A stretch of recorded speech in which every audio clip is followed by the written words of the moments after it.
كانت في بيت ابويا.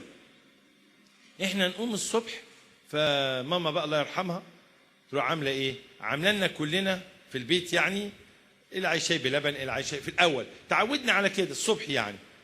وبعدين اول لما ابويا يروح يعلمني ازاي اعمل خلوه، خلاص الكلام ده كان في اعداديه ولا في ثانيه اعدادي. فبعدين انا بقى خليها اول حاجه. فرحت قايل ماما الصبح انا مش هشرب.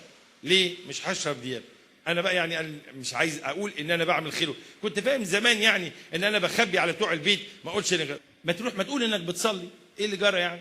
يعني انت حضرتك لما بتاكل بتخش اوضه الصالون وتقفل على نفسك عشان ما حدش يشوفك وانت بتاكل؟ ما انت بتاكل. المهم يعني خلاص. ففهموا في البيت ان انا بقوم الصبح اروح رايح اعمل ايه؟ خلوتي، وبعدين اشرب.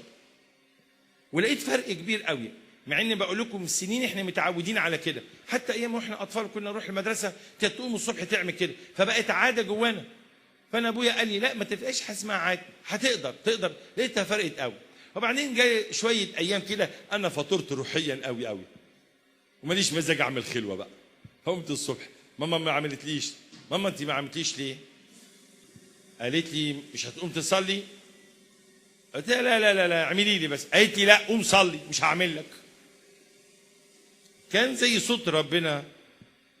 صوت ربنا بيعمل ايه؟ لا ما ترجعش في خطوه انت عملت ايه؟ خدتها. لا قوم صلي.